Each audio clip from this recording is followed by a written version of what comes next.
Assalamualaikum warahmatullahi wabarakatuh. Salam satu pesan. Sebelum kita lanjut, mari kita bersama-sama klik tombol subscribe dan like video ini. Di tengah kesibukan Madinah, di jantung peradaban yang baru saja dibangun, di bawah bimbingan Nabi Muhammad SAW, terdapat sebuah kisah yang meskipun terdengar ringan, syarat dengan pelajaran moral yang dalam. Sebuah kisah yang mengingatkan kita bahwa di balik segala kebijaksanaan dan ketegasan, ada kasih sayang yang tak mengenal batas, bahkan terhadap kesalahan-kesalahan kecil sekalipun. Kisah ini tentang Nuaiman bin Amr, seorang sahabat Nabi yang dikenal oleh banyak orang karena kelucuan dan keusilannya yang kerap mengundang tawa, namun tetap menunjukkan kesetiaan yang luar biasa terhadap Rasulullah Sallallahu Alaihi Wasallam. Cerita ini dimulai di suatu pagi di Madinah, ketika Nuaiman dengan segala kelucuan dan semangatnya membawa sebuah hadiah yang ia yakini akan membuat Nabi dan sahabat-sahabatnya bahagia. Namun, hadiah yang dibawanya bukanlah hadiah biasa. Ini adalah sebuah kisah yang, meskipun tampak sederhana, menampilkan bagaimana kekeliruan manusia seringkali dapat berujung pada hikmah yang luar biasa. Pagi itu, rumah Nabi Muhammad SAW yang sederhana di Madinah dipenuhi dengan kedamaian. Rumah yang terletak di sebuah lorong kecil, dikelilingi oleh bangunan-bangunan sederhana lainnya, menjadi tempat berkumpulnya para sahabat. Mereka berbincang dengan penuh kebijaksanaan tentang masalah-masalah umat, tentang dakwah, dan tentang kesejahteraan mereka sebagai komunitas muslim yang baru berkembang. Namun, ada satu hal yang tak biasa pada pagi itu. Sebuah langkah riang terdengar dari luar rumah. Itu adalah langkah Nuaiman bin Amr, sahabat yang dikenal karena sifatnya yang seringkali menghibur. Meskipun ia terkenal dengan kelakuannya yang terkadang mengundang tawa, hati Nuaiman penuh dengan keinginan untuk selalu membuat Nabi Muhammad SAW senang. Pagi itu, ia membawa sebuah hadiah untuk Nabi, sebuah kambing yang baru saja ia beli dari pasar. Kambing tersebut dibeli Nuaiman dengan niat tulus, berharap bisa memberikan sesuatu yang berharga untuk Nabi dan sahabat-sahabatnya. Ia tahu, meskipun kambing tersebut mungkin sederhana, niat di balik pemberian itu yang paling penting. Dengan percaya diri, Nuaiman mendekati rumah Nabi, dan ketika ia masuk, ia segera mengungkapkan niat baiknya. Di hadapannya, Nabi Muhammad SAW dan beberapa sahabatnya duduk bersama, berbicara dengan tenang. Wajah Nabi yang penuh kebijaksanaan menatap Nuaiman, menyambut kedatangannya dengan senyuman. Meskipun tidak ada kata-kata yang terucap untuk mengungkapkan rasa terima kasih, Nuaiman tahu bahwa niatnya sudah diterima dengan baik. Namun, ada satu hal yang tak diketahui oleh Nabi Muhammad SAW. Pada saat itu, Nuaiman tidak hanya membawa kambing sebagai hadiah, tetapi juga sebuah kejutan kecil yang akan membawa cerita ini ke arah yang tak terduga. Setelah meninggalkan rumah Nabi, Nuaiman kembali ke pasar Madinah, sebuah pasar yang penuh dengan keramaian. Di sana, berbagai jenis barang diperdagangkan, dari bahan makanan hingga barang-barang kebutuhan hidup sehari-hari.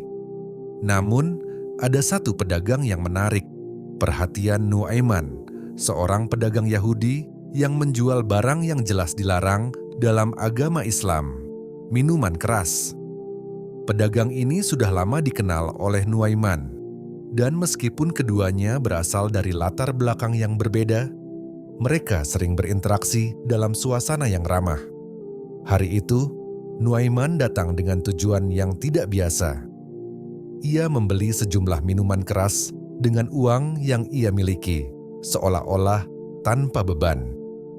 Dalam pikirannya, ia merasa bahwa minuman keras ini akan menjadi pelengkap yang sempurna untuk hadiah kambing yang ia bawa untuk Nabi. Niat Nuaiman jelas, ia ingin Nabi dan para sahabat merayakan momen tersebut dengan sesuatu yang sedikit lebih ceria.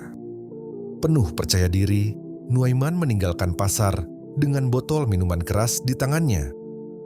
Dalam hatinya, ia membayangkan bagaimana hadiah tersebut akan menyenangkan Nabi dan sahabat-sahabatnya. Mungkin, pikir Nuaiman, hal ini bisa membuat semua orang tertawa, atau setidaknya menghibur mereka sejenak. Tidak ada rasa ragu dalam langkah Nuaiman, meskipun ia tahu bahwa minuman keras adalah sesuatu yang sangat terlarang dalam Islam. Pada saat itu, yang ada dalam benaknya hanyalah niat untuk menyenangkan hati Nabi dan membuat suasana lebih hidup. Sesampainya di rumah Nabi Muhammad SAW, Nuaiman kembali dengan penuh kegembiraan.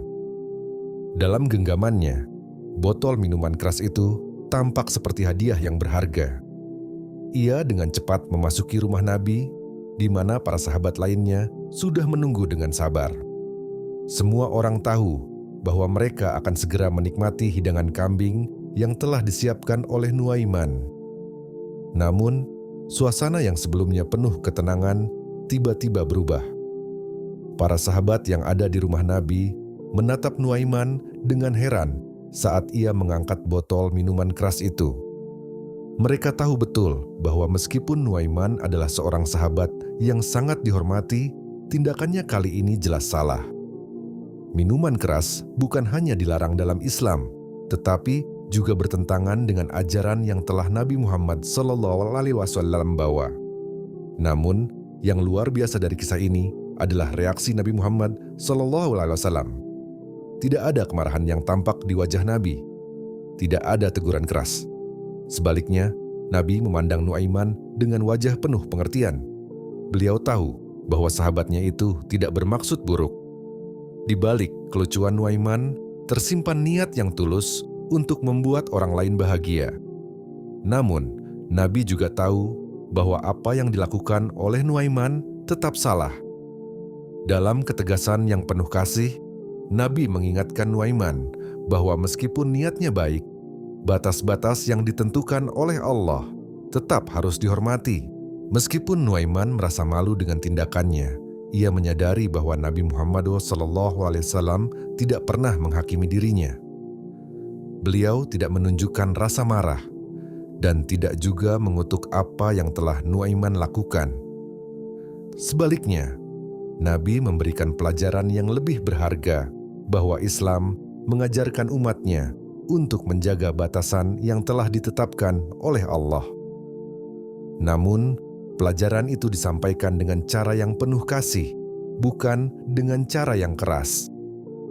Kisah ini memberi kita gambaran yang luar biasa tentang bagaimana Nabi Muhammad SAW, meskipun seorang pemimpin besar yang diikuti oleh ribuan umat, tetap memperlakukan sahabat-sahabatnya dengan penuh kelembutan dan pengertian. Nabi tahu bahwa setiap manusia memiliki kekurangan, dan beliau selalu siap memberi pengertian dan pembelajaran, meskipun itu berawal dari sebuah kesalahan kecil. Bagi Nuaiman, kisah ini adalah sebuah pelajaran penting tentang batasan-batasan agama dan tentang bagaimana niat baik tidak selalu cukup jika itu bertentangan dengan aturan Allah. Meskipun ia berusaha memberikan yang terbaik, ia harus belajar bahwa ada hal-hal yang tidak bisa dilakukan, meskipun dengan niat baik sekalipun. Tindakannya yang ceroboh menjadi pengingat bagi seluruh umat Islam, bahwa meskipun kita harus berusaha menyenangkan hati orang lain, kita tetap harus mengikuti petunjuk Allah dalam setiap tindakan kita.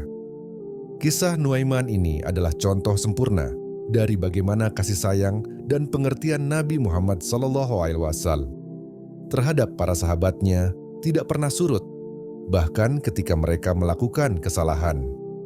Ini adalah pengingat bahwa meskipun kita seringkali melakukan kekeliruan dalam perjalanan hidup, penting bagi kita untuk belajar dari kesalahan itu dan terus memperbaiki diri.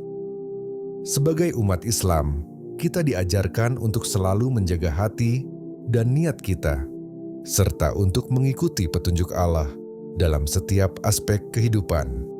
Pada akhirnya, kisah Nuaiman mengajarkan kita bahwa meskipun kehidupan ini penuh dengan cobaan dan kesalahan, kasih sayang dan pengertian akan selalu menjadi jalan untuk memperbaiki diri. Dan yang paling penting, tidak ada kesalahan yang terlalu besar untuk dimaafkan selama kita memiliki niat yang baik dan berusaha untuk memperbaiki diri.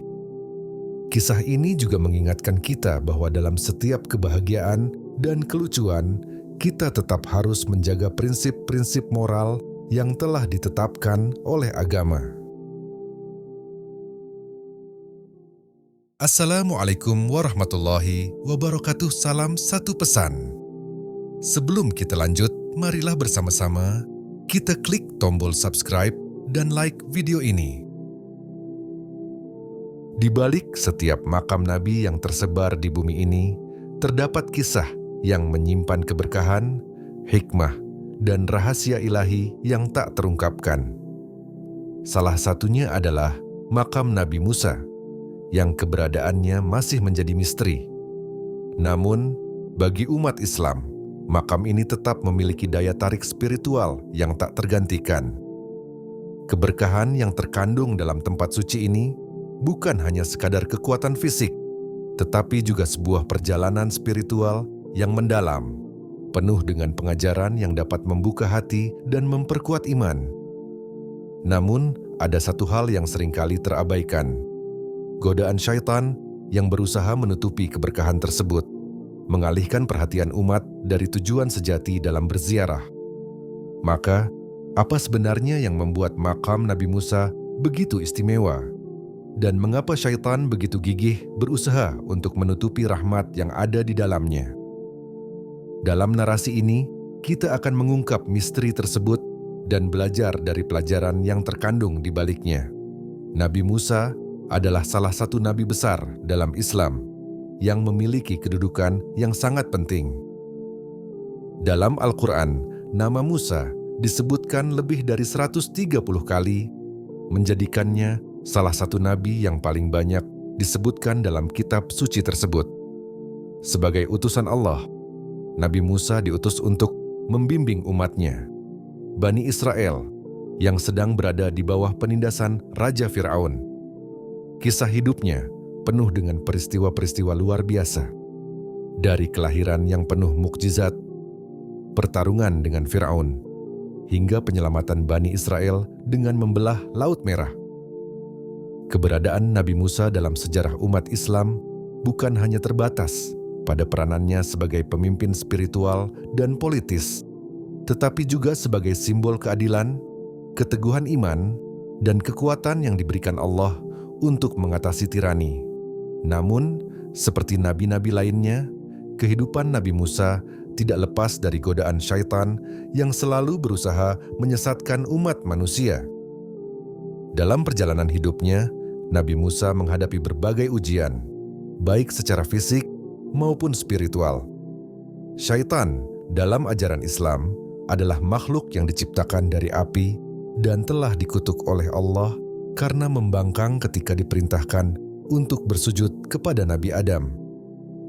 Syaitan bersumpah untuk menggoda dan menyesatkan umat manusia dari jalan yang benar, dengan harapan agar mereka mengikuti jejaknya menuju kesesatan. Dalam berbagai riwayat, syaitan digambarkan sebagai musuh yang tidak pernah mengenal lelah dalam usaha menggoda manusia, baik dengan cara yang tampak terang-terangan maupun dengan halus. Syaitan berusaha menutupi kebenaran dan mengalihkan perhatian umat manusia dari tujuan akhir yang benar, yaitu ridho Allah. Salah satu cara syaitan melakukan hal ini adalah dengan menghalangi manusia dari mendapatkan keberkahan dan petunjuk dari tempat-tempat yang suci, seperti makam nabi-nabi. Makam Nabi Musa sebagai salah satu tempat yang dihormati dan dianggap penuh keberkahan, menjadi salah satu objek yang sangat menarik bagi syaitan dalam upayanya menggoda umat manusia. Secara alami, pertanyaan yang muncul adalah, mengapa syaitan mencari makam Nabi Musa? Apa yang membuat makam seorang nabi yang sudah wafat itu begitu menarik bagi makhluk yang selalu berusaha menggoda manusia? Jawabannya terletak pada pemahaman tentang hubungan antara syaitan dan kekuatan spiritual yang terkandung dalam tempat-tempat yang suci. Syaitan, sebagai musuh umat manusia, ingin menghalangi umat untuk mendapatkan berkah dari tempat-tempat yang penuh kekuatan rohani tersebut. Makam Nabi Musa, yang dipercaya oleh sebagian orang memiliki kekuatan spiritual yang sangat besar, menjadi simbol dari petunjuk dan keberkahan yang diberikan oleh Allah. Syaitan tahu bahwa dengan menutupi atau menyembunyikan makam tersebut, ia dapat mencegah umat dari mendapatkan manfaat dari tempat tersebut. Oleh karena itu, syaitan berusaha keras untuk mencari dan bahkan menyembunyikan makam Nabi Musa agar umat manusia tidak bisa meraih berkah yang seharusnya mereka dapatkan. Keberkahan dalam Islam bukan hanya tentang hal-hal yang tampak secara fisik, tetapi juga mencakup dimensi spiritual yang mendalam. Tempat-tempat yang dianggap suci, seperti makam Nabi, dianggap memiliki daya tarik rohani yang sangat kuat, karena di sana terdapat energi positif yang dapat membantu meningkatkan iman dan takwa seseorang. Namun, syaitan berusaha untuk mengalihkan perhatian umat manusia dari tempat-tempat ini dengan cara menciptakan kebingungan atau rasa takut. Keberadaan makam Nabi Musa dalam konteks ini menjadi sangat simbolik. Bukan hanya karena Nabi Musa adalah seorang nabi yang besar, tetapi juga karena tempat tersebut memiliki kaitan langsung dengan berkah dan rahmat Allah. Dalam pandangan Islam, makam Nabi bukan sekadar tempat fisik, melainkan juga representasi dari keberkahan yang terus mengalir kepada umat yang beriman. Nabi Musa adalah salah satu nabi yang memiliki kisah hidup yang penuh ujian dan mukjizat. Sejak kelahirannya, peranannya sudah luar biasa. Lahir dalam kondisi yang penuh dengan ancaman, ia diselamatkan oleh Allah dengan cara yang tak terduga. Dihanyutkan di Sungai Nil dalam sebuah peti oleh ibunya untuk menghindari pembantaian oleh Raja Fir'aun yang sedang memerintahkan pembunuhan terhadap semua bayi laki-laki Bani Israel. Allah mengatur agar peti tersebut sampai ke istana Fir'aun, di mana ia kemudian dipelihara oleh keluarga raja tersebut. Setelah dewasa, Nabi Musa diutus oleh Allah untuk menyeru Fir'aun agar melepaskan Bani Israel dari perbudakan dan menyembah Allah yang Maha Esa. Fir'aun, yang merasa kekuasaannya terancam, menentang keras ajakan Nabi Musa. Ketika Fir'aun semakin menentang, Allah memberikan berbagai mukjizat melalui Nabi Musa, termasuk tongkat yang berubah menjadi ular, serta pembelahan Laut Merah untuk menyelamatkan Bani Israel dari kejaran pasukan Fir'aun.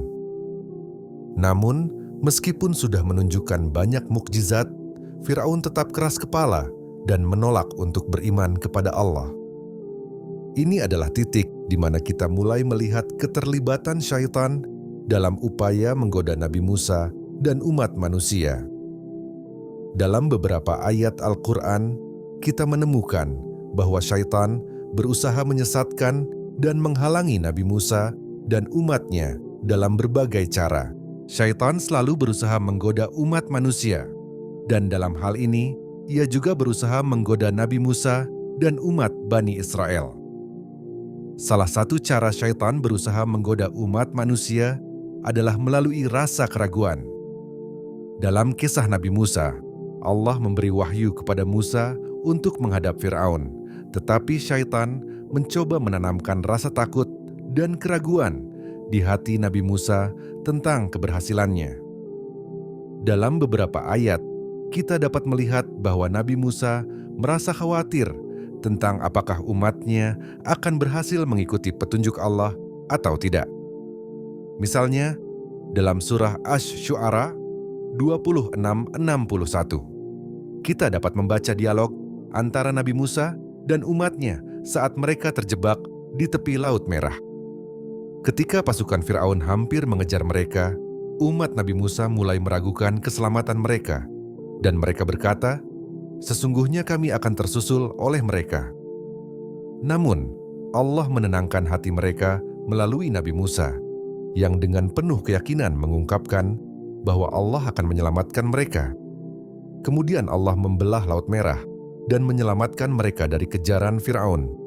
Inilah contoh pertama dari bagaimana syaitan berusaha menggoda Nabi Musa dan umatnya untuk merasa putus asa dan kehilangan harapan. Syaitan juga bekerja melalui Firaun. Firaun yang tidak percaya kepada Allah dan merasa dirinya adalah Tuhan, menjadi alat bagi syaitan untuk menyesatkan umat manusia. Ketika Nabi Musa menunjukkan mukjizat yang luar biasa, syaitan memanfaatkan kecenderungan Firaun untuk mengabaikan petunjuk Allah dengan cara membalas dan menantang Nabi Musa melalui ilmu sihir. Firaun memanggil para ahli sihir terbaik dari seluruh kerajaan untuk menandingi mukjizat Nabi Musa. Namun, sihir para ahli sihir ini, meskipun tampak kuat, ternyata kalah oleh mukjizat Allah. Dalam surah Taha 20:66, Allah menceritakan bagaimana para ahli sihir tersebut pada akhirnya menyadari bahwa mukjizat Nabi Musa bukanlah sihir biasa, melainkan tanda-tanda kekuasaan Allah. Mereka akhirnya beriman kepada Allah dan mengakui bahwa apa yang dilakukan oleh Nabi Musa adalah bukti dari kebenaran wahyu Tuhan. Disinilah kita melihat bagaimana syaitan tidak hanya menggoda pribadi Nabi Musa, tetapi juga berusaha menggoda orang-orang yang dekat dengan kebenaran dan mencoba menghalangi mereka untuk menerima iman.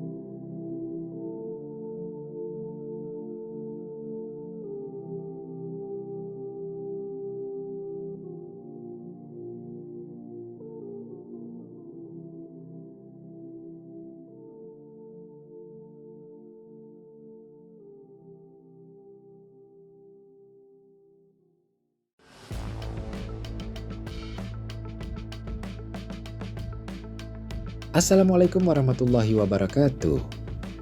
Salam satu pesan. Sebelum lanjut, marilah kita bersama-sama klik tombol subscribe dan like video ini. Bayangkan sebuah dunia yang jauh sebelum manusia pertama. Sebuah bumi yang telah dihuni oleh makhluk-makhluk besar dan kuat, lebih tua dan lebih besar dari apa yang kita kenal. Sebuah zaman yang terlupakan, namun jejak-jejaknya tetap terukir dalam kisah-kisah kuno. Apa yang terjadi pada mereka? Mengapa mereka hilang begitu saja, digantikan oleh Adam, manusia pertama yang diciptakan oleh Tuhan? Di balik sejarah panjang umat manusia, terdapat lapisan misteri yang jarang diungkapkan. Kisah makhluk-makhluk yang mendiami bumi sebelum Nabi Adam. Dalam tradisi Islam, meski kisah ini tidak diungkapkan secara eksplisit dalam Al-Quran, berbagai tafsir dan riwayat menceritakan tentang dunia yang lebih tua dari yang kita bayangkan. Sebuah dunia yang dihuni oleh makhluk-makhluk yang tidak kita kenal. Salah satu kisah yang menarik adalah tentang Al-Bashar Al-Awwal, yang dalam bahasa Arab berarti manusia pertama.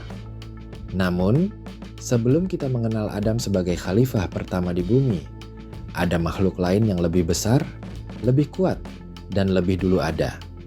Siapakah mereka? Apa yang terjadi pada mereka? Dan bagaimana semuanya berubah ketika Allah memutuskan untuk menciptakan manusia pertama? Topik ini bukanlah sesuatu yang umum dibicarakan, namun pemahaman tentang makhluk sebelum Nabi Adam membuka wawasan baru tentang bagaimana Allah mengatur dan menciptakan segala sesuatu dengan penuh kebijaksanaan. Dari kisah mereka, kita dapat menarik banyak pelajaran yang relevan untuk kehidupan kita sekarang. Dalam narasi ini, kita akan menelusuri kisah makhluk-makhluk sebelumnya, khususnya Al-Bashar Al-Awwal, dan mencoba untuk menggali hikmah yang terkandung dalam proses penciptaan manusia. Dalam Al-Quran, Allah menciptakan manusia sebagai khalifah di bumi, sebagaimana dijelaskan dalam surat Al-Baqarah 2:30. Dan ketika Tuhanmu berkata kepada para malaikat, sesungguhnya aku hendak menjadikan seorang khalifah di bumi. Mereka berkata, mengapa engkau hendak menjadikan khalifah di bumi itu orang yang akan membuat kerusakan di dalamnya dan menumpahkan darah, padahal kami selalu bertasbih dengan memujimu dan menyucikan namamu? Allah berfirman, sesungguhnya aku mengetahui apa yang tidak kamu ketahui. Ayat ini menggambarkan dialog antara Allah dan malaikat ketika Allah berencana menciptakan manusia sebagai khalifah di bumi. Dalam konteks ini, malaikat mempertanyakan keputusan Allah untuk menciptakan makhluk yang, menurut mereka, berpotensi untuk membuat kerusakan di bumi. Mereka mengingatkan Allah bahwa mereka, malaikat, telah selalu taat dan bertasbih memujinya. Namun, Allah menjawab bahwa Dia memiliki pengetahuan yang lebih luas, yang malaikat tidak dapat ketahui. Salah satu aspek yang perlu diperhatikan dalam ayat ini adalah penggunaan kata khalifah. Khalifah di sini mengacu pada seorang pemimpin atau pengganti yang diberi tanggung jawab untuk menjaga dan memelihara bumi. Ini menunjukkan bahwa manusia, meskipun berpotensi untuk melakukan kerusakan, memiliki peran yang sangat penting dalam memimpin dan mengelola dunia sesuai dengan perintah Allah. Ketika malaikat mempertanyakan kemungkinan kerusakan yang akan dibuat oleh manusia, hal ini seolah merujuk pada pengalaman mereka dengan makhluk lain yang mungkin sudah ada sebelumnya, yang membuat kerusakan di bumi. Meskipun Al-Quran tidak menjelaskan secara langsung siapa makhluk tersebut, beberapa tafsir memberikan penjelasan yang mengarah pada makhluk seperti jin, atau bahkan manusia purba yang disebut sebagai Al-Bashar Al-Awwal. Istilah Al-Bashar Al-Awwal yang berarti manusia pertama tidak ditemukan dalam teks Al-Quran secara eksplisit, namun beberapa tafsir dan riwayat menyebutkan makhluk ini. Beberapa ulama berpendapat bahwa Al-Bashar Al-Awwal adalah makhluk yang diciptakan Allah sebelum Nabi Adam. Mereka digambarkan sebagai manusia atau makhluk serupa manusia, tetapi dengan tubuh yang jauh lebih besar dan kuat. Ada yang menyebut mereka sebagai makhluk yang sangat berbeda dari manusia yang kita kenal sekarang, baik dalam segi fisik maupun sifat. Namun, makhluk ini bukanlah manusia dalam arti yang kita pahami hari ini, dan mereka tidak diberikan wahyu atau petunjuk seperti yang diterima oleh Nabi Adam. Mereka dianggap hidup sebelum penciptaan Adam, dan karena perbuatan kerusakan yang mereka lakukan di bumi, mereka akhirnya dihancurkan oleh Allah. Dalam beberapa tafsir, dihancurkannya makhluk-makhluk ini dipandang sebagai langkah Allah untuk menggantikan mereka dengan Adam, yang menjadi khalifah yang membawa kebijaksanaan dan petunjuknya ke bumi. Selain itu, ada beberapa riwayat yang menggambarkan Al-Bashar Al-Awwal sebagai makhluk raksasa. Beberapa ulama menyebutkan bahwa makhluk-makhluk ini memiliki ukuran tubuh yang sangat besar, lebih besar dari ukuran tubuh manusia modern, dan hidup di bumi dalam waktu yang sangat lama. Mereka disebutkan memiliki kekuatan luar biasa dan kemampuan fisik yang hebat. Namun, meskipun kekuatan mereka demikian besar, mereka tidak terhindar dari hukuman Allah karena perbuatan buruk yang mereka lakukan. Cerita tentang makhluk raksasa ini mirip dengan beberapa mitos di berbagai budaya yang menggambarkan manusia purba atau makhluk besar yang hidup di bumi sebelum umat manusia modern muncul. Namun, dalam tradisi Islam, keberadaan makhluk raksasa ini lebih dihubungkan dengan kisah tentang umat-umat yang hidup di zaman sebelum Nabi Adam dan dihancurkan karena kesombongan mereka dan kerusakan yang mereka sebabkan. Salah satu penjelasan yang paling diterima dalam tafsir adalah bahwa sebelum manusia, bumi dihuni oleh jin. Dalam surat Al-Kahfi, perpuluhan 850, Allah berfirman, "Dan ingatlah, ketika kami berkata kepada para malaikat, sujudlah kamu kepada Adam, maka sujudlah mereka, kecuali iblis. Ia adalah salah seorang dari jin dan ia telah melanggar perintah Tuhannya." Ayat ini mengkonfirmasi bahwa iblis yang dikenal sebagai makhluk yang menolak untuk sujud kepada Adam berasal dari golongan jin, bukan dari golongan malaikat. Sebagian besar tafsir menyatakan bahwa jin adalah makhluk yang diciptakan oleh Allah sebelum manusia. Mereka diciptakan dari api, sementara manusia diciptakan dari tanah. Jin memiliki kebebasan kehendak, sama seperti manusia, dan mereka dapat memilih untuk taat atau menentang perintah Allah. Dalam beberapa tafsir, ada pendapat bahwa jin sudah ada di bumi jauh sebelum penciptaan manusia. Mereka hidup di bumi dan melakukan aktivitas seperti manusia, tetapi mereka kemudian melakukan kerusakan besar. Sejumlah riwayat menyebutkan bahwa jin atau makhluk sebelum manusia berperilaku merusak dan bertindak sembrono, menyebabkan kerusuhan di bumi. Untuk alasan inilah Allah memutuskan untuk menciptakan manusia sebagai makhluk yang lebih beradab dan lebih mampu untuk menjalankan tugas sebagai khalifah di bumi. Setelah Allah menghapus makhluk-makhluk sebelumnya, baik itu al-bashar al-awwal atau jin yang melakukan kerusakan, Allah memutuskan untuk menciptakan Nabi Adam sebagai khalifah pertama di bumi. Ini merupakan langkah besar dalam sejarah penciptaan, di mana Allah memilih manusia untuk mengelola bumi dengan bijaksana. Dalam surat Sad 38, 71-72, Allah berfirman, "Ketika Tuhanmu berkata kepada para malaikat, Aku akan menciptakan manusia dari tanah." Adam, sebagai manusia pertama yang diciptakan dari tanah, diberi pengetahuan oleh Allah dan tugas sebagai pemimpin yang mengelola bumi. Keputusan Allah untuk menciptakan manusia setelah makhluk-makhluk sebelumnya dihancurkan menunjukkan pentingnya peran manusia sebagai khalifah dan penjaga bumi. Allah memberikan Nabi Adam ilmu dan perintahnya yang tidak diberikan kepada makhluk sebelumnya. Melalui pemahaman ini, kita dapat menarik kesimpulan bahwa penciptaan Nabi Adam dan keputusan untuk menggantikan makhluk sebelumnya dengan manusia bukan hanya soal sejarah penciptaan, tetapi juga tentang hikmah dan kebijaksanaan Allah. Makhluk-makhluk sebelum Adam, apakah itu al-bashar al-awwal atau jin, memiliki potensi untuk melakukan kerusakan. Namun, manusia, meskipun diberikan kebebasan kehendak dan potensi untuk melakukan kesalahan, juga diberikan petunjuk dan ilmu untuk menjalankan tugasnya sebagai khalifah dengan bijaksana. Allah memilih Adam sebagai khalifah pertama di bumi untuk memberikan pelajaran bagi umat manusia tentang bagaimana menjaga keseimbangan alam semesta dan hidup sesuai dengan perintahnya. Kisah makhluk-makhluk sebelum Adam, meskipun tidak diungkapkan secara rinci dalam Al-Quran, mengajarkan kita bahwa setiap ciptaan Allah memiliki peran dan takdirnya masing-masing, dan semuanya tunduk kepada kehendak Allah yang Maha Kuasa. Walaupun tidak ada penjelasan eksplisit dalam Al-Quran mengenai makhluk al-bashar al-awwal, beberapa ulama dan riwayat hadis menyebutkan adanya manusia purba yang dihancurkan oleh Allah. Para ulama klasik seperti Al-Tabari dan Ibnu Katsir dalam tafsir mereka berbicara tentang berbagai versi mengenai makhluk yang mendiami bumi sebelum Nabi Adam. Meskipun kisah ini tidak diterima secara universal, sebagian besar riwayat mengisahkan bahwa makhluk tersebut adalah manusia yang lebih besar dari manusia biasa. Sebagian riwayat dalam tradisi Islam menyebutkan bahwa al-bashar al-awwal adalah manusia purba dengan ukuran tubuh yang sangat besar, mungkin menyerupai raksasa dalam mitologi lainnya.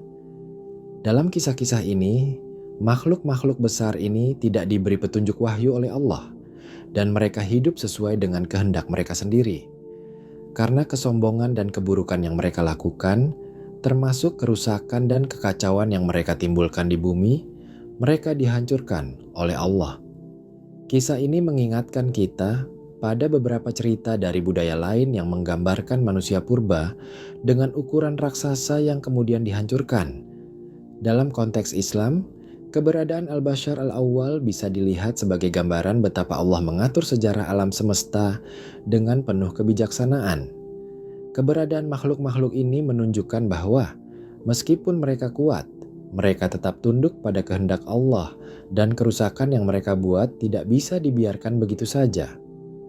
Para ulama seperti Al-Tabari dalam tafsir Al-Tabari mengemukakan teori bahwa al-bashar al-awwal adalah manusia purba yang hidup di bumi sebelum Nabi Adam. Mereka digambarkan sebagai makhluk yang diberi akal, tetapi tidak diberi wahyu dan petunjuk oleh Allah. Seiring berjalannya waktu, mereka terjerumus dalam kesombongan, keangkuhan, dan kebejatan moral yang akhirnya menyebabkan kerusakan besar di bumi. Dalam beberapa riwayat, disebutkan bahwa mereka tidak dapat memenuhi tugas mereka sebagai khalifah di bumi karena perbuatan buruk mereka. Dalam konteks ini, penghancuran Al-Bashar Al-Awwal dapat dipahami sebagai langkah Allah untuk memperkenalkan manusia sebagai makhluk yang diberi wahyu dan petunjuk untuk menjalankan tugasnya sebagai khalifah yang benar di bumi. Kehadiran Nabi Adam yang diangkat sebagai nabi pertama menjadi bagian dari takdir ilahi yang lebih besar untuk memberikan kesempatan kepada umat manusia untuk mengikuti petunjuknya.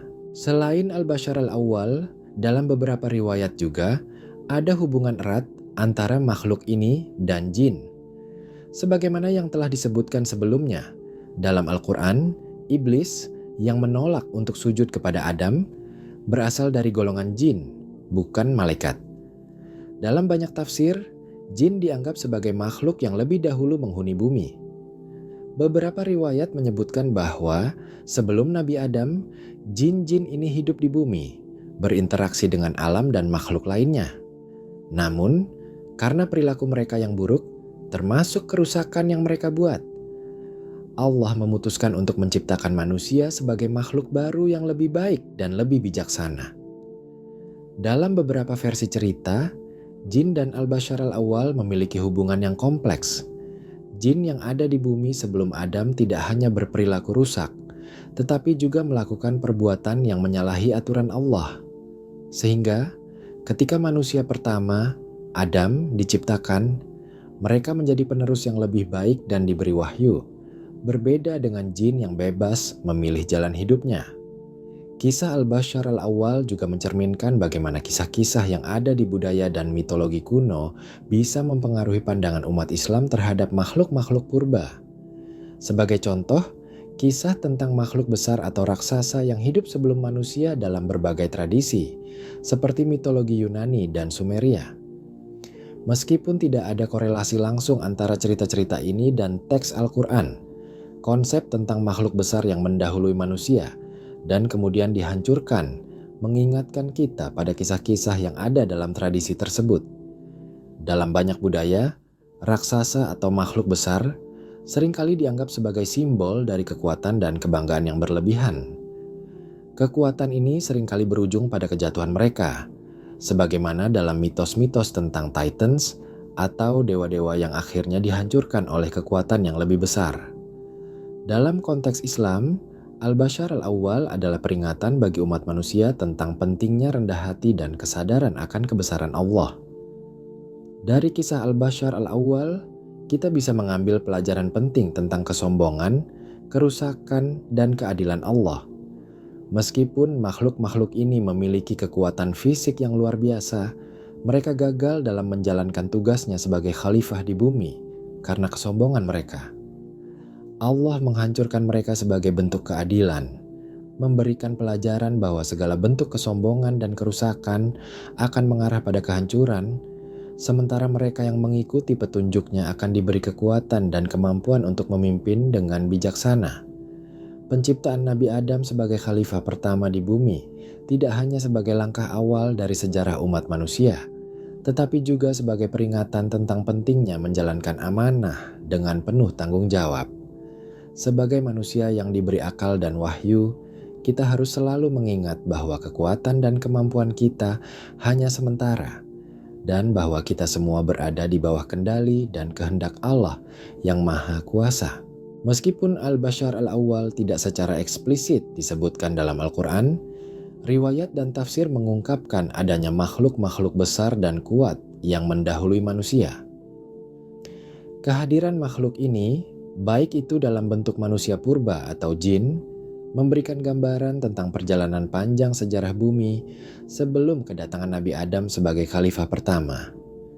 Dari kisah ini, kita belajar bahwa meskipun makhluk-makhluk tersebut memiliki kekuatan luar biasa, mereka tetap tidak dapat menghindar dari kehendak Allah. Kisah Al-Bashar Al-Awwal juga mengajarkan kita bahwa kekuatan bukanlah ukuran utama untuk menjadi khalifah di bumi. Yang lebih penting adalah ketaatan kepada Allah, kerendahan hati, dan kemampuan untuk menjaga bumi sesuai dengan petunjuknya. Seperti halnya Allah memilih Nabi Adam untuk menggantikan makhluk-makhluk sebelumnya, umat manusia memiliki tanggung jawab besar untuk menjaga dan memelihara bumi dengan bijaksana demi mencapai kesejahteraan dan kedamaian. Sebagai penutup, kisah Al-Bashar Al-Awwal mengajarkan kita bahwa kekuatan yang besar tanpa bimbingan wahyu dan ketaatan kepada Allah tidak akan membawa kebaikan, melainkan kerusakan. Sebagai khalifah di bumi, kita diberikan tanggung jawab untuk menjaga dan memelihara alam semesta dengan bijaksana. Mari kita ambil hikmah dari cerita ini untuk selalu rendah hati, berusaha sebaik mungkin dalam menjalankan amanah hidup, dan menjadikan petunjuk Allah sebagai landasan dalam setiap tindakan kita. Jangan biarkan kesombongan dan hawa nafsu menguasai kita, tetapi berusahalah untuk menjadi pemimpin yang adil dan bertanggung jawab. Kini saatnya untuk merefleksikan diri dan berkomitmen untuk menciptakan perubahan positif dalam kehidupan kita, dimulai dari cara kita menjaga hubungan dengan sesama, alam, dan Tuhan. Mari bertindak sekarang dengan penuh kesadaran untuk menjadi khalifah yang sebenar-benarnya di bumi ini.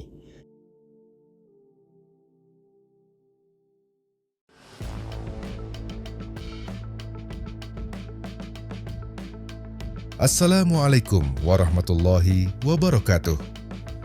Salam satu pesan. Sebelum lanjut, jangan lupa subscribe dan like video ini. Langit senja memerah di ufuk barat. Sementara di kaki gunung yang menjulang tinggi, pasukan besi berdiri dalam formasi. Zulkarnain, seorang raja besar yang telah menaklukkan banyak negeri, berdiri tegak di hadapan rakyat yang ketakutan. Di hadapannya, terbentang celah besar antara dua gunung, satu-satunya jalan keluar bagi kaum yang dikenal sebagai Ya'juj dan Ma'juj, perusak dunia yang kehadirannya menjadi momok bagi umat manusia. Orang-orang yang tinggal di wilayah itu tak mampu melindungi diri dari serangan mereka. Mereka memohon kepada Zulkarnain agar membangun penghalang yang dapat menahan kejahatan kaum perusak ini. Dengan kebijaksanaan dan teknologi yang mengagumkan, sang raja tidak menggunakan batu bata atau tanah seperti yang biasa dipakai dalam pembangunan tembok. Sebaliknya, ia meminta untuk dikumpulkan lempengan besi yang besar, disusun bertumpuk hingga menutupi celah di antara dua gunung. Setelah itu, ia memerintahkan agar bara api dinyalakan, membakar besi hingga membara. Kemudian tembaga cair dituangkan ke dalam celah-celahnya, menyegel setiap bagian agar menjadi satu kesatuan yang utuh dan tak tertembus. Ketika pekerjaan selesai, ia berdiri di depan tembok raksasa yang kini berdiri kokoh. Sebuah penghalang yang tidak bisa didaki dan tidak bisa ditembus oleh kaum perusak yang terkunci di baliknya. Namun, sebelum ia meninggalkan tempat itu, Zulkarnain mengingatkan bahwa tembok ini bukanlah sesuatu yang kekal. Akan datang suatu masa ketika janji Tuhan akan tiba, dan tembok ini akan hancur. Ketika itu terjadi, Ya'juj dan Ma'juj akan kembali meluap ke dunia, menyapu apapun yang ada di hadapan mereka. Seiring berjalannya waktu, kisah ini tetap terukir dalam kitab suci, diceritakan dari generasi ke generasi.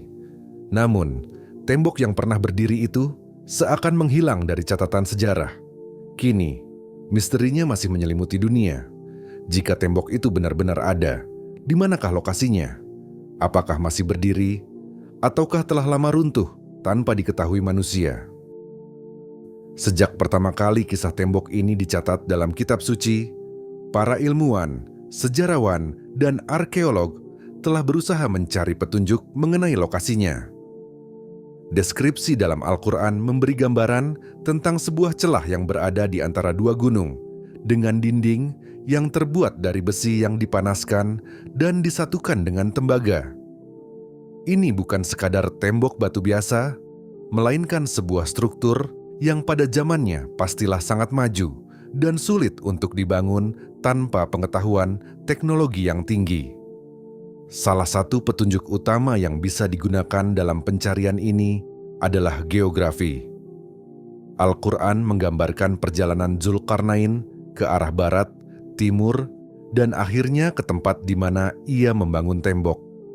Lokasi ini kemungkinan berada di wilayah yang memiliki celah atau lembah yang cukup besar untuk bisa menjadi jalur keluar masuk bagi suatu kelompok besar, tetapi juga cukup strategis untuk ditutup dengan sebuah dinding. Wilayah ini juga harus kaya akan sumber daya besi dan tembaga, karena kedua material ini digunakan dalam pembangunan tembok. Banyak teori telah diajukan. Beberapa di antaranya memiliki dasar yang kuat dalam sejarah dan geografi, sementara yang lain lebih bersifat spekulatif. Namun, di antara sekian banyak teori, ada beberapa yang dianggap paling mungkin berdasarkan kesesuaian dengan deskripsi dalam Al-Quran dan data sejarah yang ada. Salah satu teori yang paling banyak didukung oleh sejarawan Muslim klasik adalah bahwa tembok yang dibangun oleh Zulkarnain berada di pegunungan Kaukasus, sebuah barisan gunung yang menjadi pemisah alami antara wilayah Asia dan Eropa.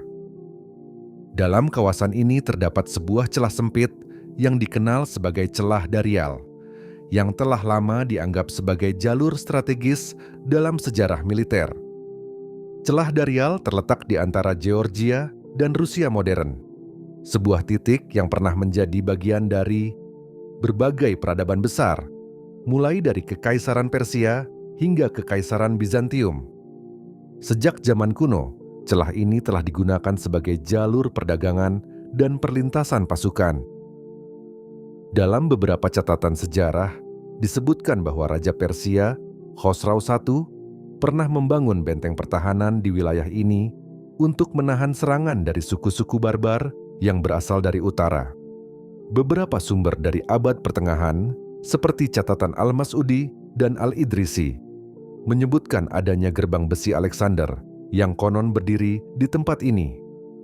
Nama Alexander sering dikaitkan dengan Zulkarnain dalam tradisi Islam klasik, meskipun ada perbedaan pendapat mengenai apakah keduanya benar-benar orang yang sama. Gerbang ini digambarkan sebagai penghalang yang kokoh, dibuat untuk menutup celah dan mencegah invasi dari bangsa liar di utara. Meskipun teori ini tampak meyakinkan, ada satu masalah besar. Benteng yang ditemukan di celah Darial sebagian besar terbuat dari batu dan tidak menunjukkan tanda-tanda bahwa besi dan tembaga digunakan secara luas dalam konstruksinya. Jika tembok Zulkarnain benar-benar berada di sini, apakah mungkin struktur besinya telah terkikis oleh waktu dan hanya menyisakan reruntuhan batu yang sekarang terlihat? Ataukah ini hanyalah salah satu dari banyak benteng yang pernah dibangun di kawasan tersebut, tetapi bukan yang dimaksud dalam Al-Quran? Sebuah teori lain yang sering dikaitkan dengan kisah ini adalah bahwa tembok yang dibangun oleh Zulkarnain sebenarnya adalah bagian dari tembok besar Cina. Benteng raksasa ini telah berdiri selama ribuan tahun, melindungi peradaban Cina dari ancaman bangsa nomaden yang berasal dari utara. Teori ini didasarkan pada beberapa kemiripan fungsi. Seperti tembok Zulkarnain, tembok besar Cina juga dibangun untuk menahan serangan dari kelompok perusak yang berulang kali menyerang peradaban yang lebih maju. Dalam sejarah Cina, ancaman terbesar datang dari bangsa Xiongnu, sekelompok suku nomaden yang sering melakukan serangan terhadap wilayah selatan. Beberapa catatan kuno dari Timur Tengah juga menyebutkan adanya tembok besar di wilayah timur yang tampaknya cocok dengan deskripsi tembok besar Cina. Bahkan, ada beberapa pendapat yang mengatakan bahwa kisah tembok dalam Al-Quran mungkin berkaitan dengan laporan-laporan pedagang Muslim yang pernah mendengar tentang tembok ini selama perjalanan mereka ke Cina. Namun, ada beberapa perbedaan yang membuat teori ini diragukan. Struktur tembok besar Cina sebagian besar terbuat dari batu bata dan tanah liat, bukan dari besi dan tembaga seperti yang dijelaskan dalam Al-Quran. Selain itu, tembok ini tidak dibangun di antara dua gunung yang membentuk celah sempit, melainkan membentang melintasi berbagai lanskap, dari dataran tinggi hingga pegunungan. Jika tembok yang dimaksud dalam Al-Quran memang berada di Cina, apakah mungkin bagian dari tembok tersebut telah hancur atau terkubur, menyisakan hanya bagian batu bata yang kita lihat hari ini? Ataukah ada benteng lain di sekitar Cina yang lebih cocok dengan deskripsi dalam kitab suci? Teori lain yang menarik mengarah ke wilayah Pegunungan Altai, sebuah daerah yang membentang di perbatasan Mongolia, Kazakhstan, Rusia, dan Cina. Pegunungan ini kaya akan cadangan besi dan tembaga, dua material utama yang disebut dalam kisah pembangunan tembok. Dalam sejarahnya, wilayah ini dihuni oleh berbagai kelompok nomaden, termasuk bangsa Scythia dan Hun, yang sering menyerbu peradaban-peradaban yang lebih maju di selatan.